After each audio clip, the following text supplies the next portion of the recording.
नमस्कार दोस्तों, आजकल हम देख रहे हैं कि सोशल मीडिया पर फेसबुक, इंस्टाग्राम और यूट्यूब आयुर्वेद का ज्ञान देने वाले बहुत सारे ज्ञानी बैठे हुए हैं। कोई भी हर्ब्स उठा लेते हैं, खड़े होकर क्योंकि किसी जगह पे खड़े होकर एक औषधि या फिर किसी प्लांट के रूट या फिर उसके पत्ते को लेकर उसका ज्ञान बांटना शुरू। तो इनका ज्ञान जो होता है उसके बारे में आयुर्वेद ऐसे ज्ञानियों से हमें क्या है ज्ञान लेना चाहिए या नहीं लेना चाहिए, उनसे इलाज लेना चाहिए नहीं लेना चाहिए। क्योंकि हम अपनी डेली प्रैक्टिस में देखते हैं कि ऐसे लोगों से ज्ञान, यूट्यूब वगैरह का ज्ञान लेके और इंस्टा पे या फेसबुक पे वीडियो देखे लोग एक्सपेरिमेंट करके हमारे पास आते हैं और केस खराब करके आते हैं। तो मैं जो भी बोलता हूँ ऑथेंटिक बातें होती है, मैं अपना विद प्रूफ आपको क्या अपनी वीडियो के अंदर प्रूफ आयुर्वेद के अंदर प्रूफ के साथ बताऊंगा कि भी ऐसे जो ज्ञान देने वाले फेसबुक, इंस्टाग्राम और यूट्यूब पे वीडियो देखते हैं उनके बारे में हमारे आयुर्वेद में क्या कहा गया कि ऐसे लोगों से ज्ञान लेना चाहिए या नहीं लेना चाहिए, उनसे चिकित्सा लेनी चाहिए या नहीं, विद प्रूफ हैं और दिखाते भी हैं। औषध के नाम, रूप, मात्रा का ज्ञान अपर्याप्त, मतलब जो वन में बकरी चराते हैं, भेड़ चराते हैं, गायों को पालते तथा अन्य वनवासी जन भी औषध के नाम और रूप को जानते हैं। मतलब गाय, भेड़, बकरी चलाने वाले भी औषध का नाम जान लेते हैं, उनका रूप को पहचान लेते हैं। केवल नाम जान लेने और रंग रूप से औषध को पहचान लेने मात्र से ही कोई व्यक्ति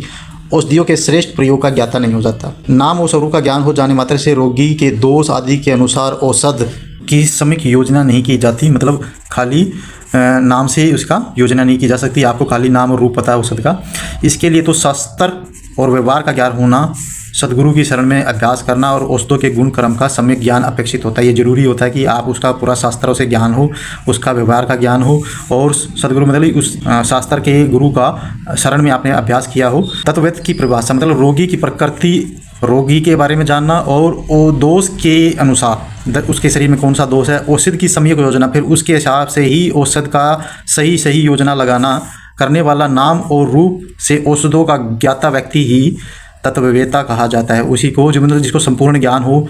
औषध के बारे में भी, रोग के बारे में भी और उसकी रोगी की प्रकृति के बारे में भी, उसकी वातिक प्रकृति है, पित्तिक प्रकृति है या कफज प्रकृति है।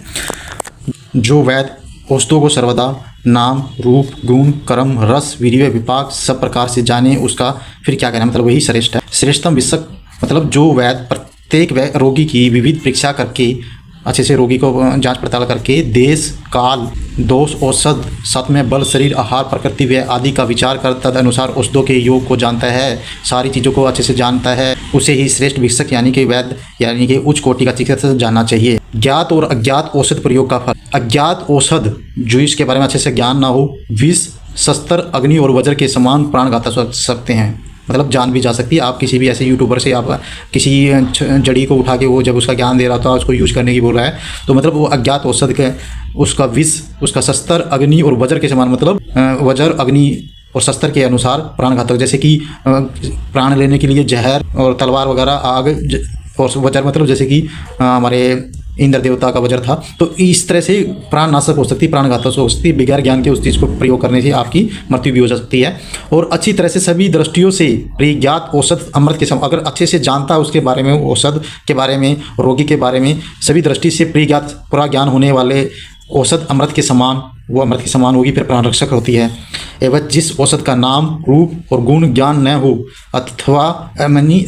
नाम, रूप और गुण का ज्ञान होने पर भी जिसका प्रयोग ठीक से नहीं किया जाता, ये दोनों ही नाम, रूप, गुण का ज्ञात और औषध का असमयोग योग मतलब जिसको पूरी जानकारी ना, परिस्थितियाँ अनर्थकारी है। मतलब ऐसे लोगों से ज्ञान लेकर ट्रीटमेंट लेना आपके लिए अहितकर होता है, अनर्थकारी आपके लिए घातक हो सकता है।